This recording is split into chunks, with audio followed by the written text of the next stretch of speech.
చెప్పవా? మీరు వింటున్నారు kid stories in Telugu podcast by Sitaram, Reyansh and Snigdha. అనగనగా ఒక ఊరుంది. ఆ ఊరు పేరు రామాపురం. ఆ ఊరు చివర్లో ఒక రోడ్డు పక్కన ఒక తోట ఉండేది. ఆహారం కోసం ఒక కోతుల గుంపు ఎప్పుడు అందులోకి వచ్చేది. వాటికి కావలసిన పండ్లను ఎంచక్కా వెతుక్కొని తినేవి. అందులో బాగా లేజీగా ఉండే ఒక కోతి ఒకటి ఉండేది. దాని పేరు మర్కటం. మర్కటం అంటేనే కోతి.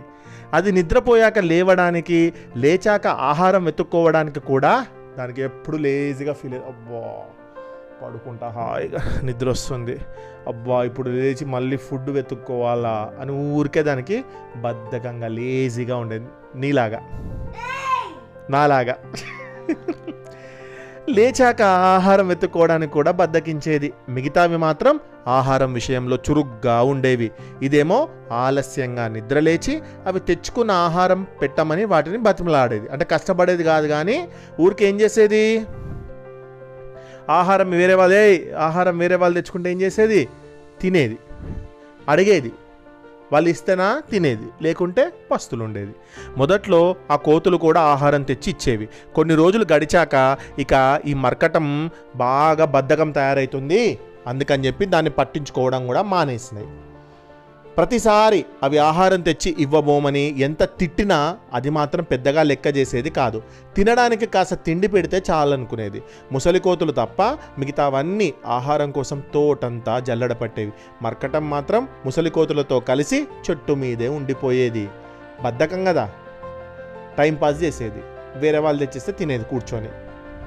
ఆ కోతులన్నీ సాయంత్రం తిరిగి వచ్చాక ముసలి కోతులకు ఆహారం పెట్టి అవి తినేవి, కానీ మర్కటానికి మాత్రం పెట్టేవి కాదు. అది వాటిని చూసి కోపగించుకునేది, అంతేకాని ఆహారాన్ని మాత్రం వెతుక్కునేది కాదు. ఎవరైనా ఈ ఫుడ్ ఇవ్వకపోతే కోప్పడేది, కానీ అది స్వంతంగా తెచ్చుకోవాలనే ఆలోచన మాత్రం దానికి ఉండకపోయేది. ఒకరోజు ఉదయాన్నే ఒక పెద్ద ఆయన పండ్లు, మొక్కజొన్న పొత్తులు, ఇతర ఆహార పదార్థాలన్నీ కూడా తీసుకొచ్చి మిగతా కోతులన్నిటికీ పంచిపెట్టాడు. దాంతో కోతులన్నీ చాలా ఆనందంగా తినేశాయి. అలా పెద్ద ఆయన ప్రతిరోజు వాటికి ఆహారం తీసుకొచ్చి పెట్టసాగాడు. కోతులన్నీ ఉదయం అవ్వగానే ఆయన కోసం ఎదురు చూస్తూ ఉండేవి. ఇక ఏ కోతిని ఆహారం పెట్టమని అడగాల్సిన పని లేదు కాబట్టి వాటిని అన్నిటికంటే మరకటానికే చాలా ఆనందంగా ఉండేది. ఎందుకంటే కష్టపడకుండా ఎవరో ఫుడ్ తెచ్చి పెడుతున్నారు కదా. ఆయన తెచ్చిన ఆహారం పైనే ఆ కోతులన్నీ పూర్తిగా ఆధారపడ్డాయి. అదే వాటి దినచర్యగా మారిపోయింది. మరకటంతో పాటు మిగతావి మరింత బద్ధకంగా తయారయ్యాయి. ఇక అవి కూడా ఏవైతే పని చేసుకొని ఏదైతే కష్టపడి సంపాదించుకుంటో అవి కూడా ఏం చేసినాయి, బద్ధకం తయారైపోయినాయి వాటికి కూడా. అలాగే కొన్ని నెలలు గడిచాయి.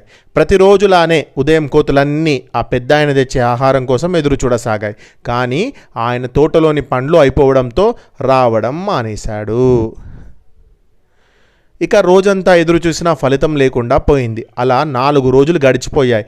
ఇన్ని రోజులు కష్టపడకుండా ఆహారం దొరికింది, కానీ ఇప్పుడు బద్ధకాన్ని వదిలిపెట్టాల్సిందే, మళ్ళీ వేట తప్పదు అని అవన్నీ అనుకున్నాయి. మరుసటి రోజు నుంచే కోతులన్నీ ఆహార అన్వేషణలోకి దిగాయి, అంటే ఆహారాన్ని వెతుక్కోవడానికి వెళ్ళినాయి.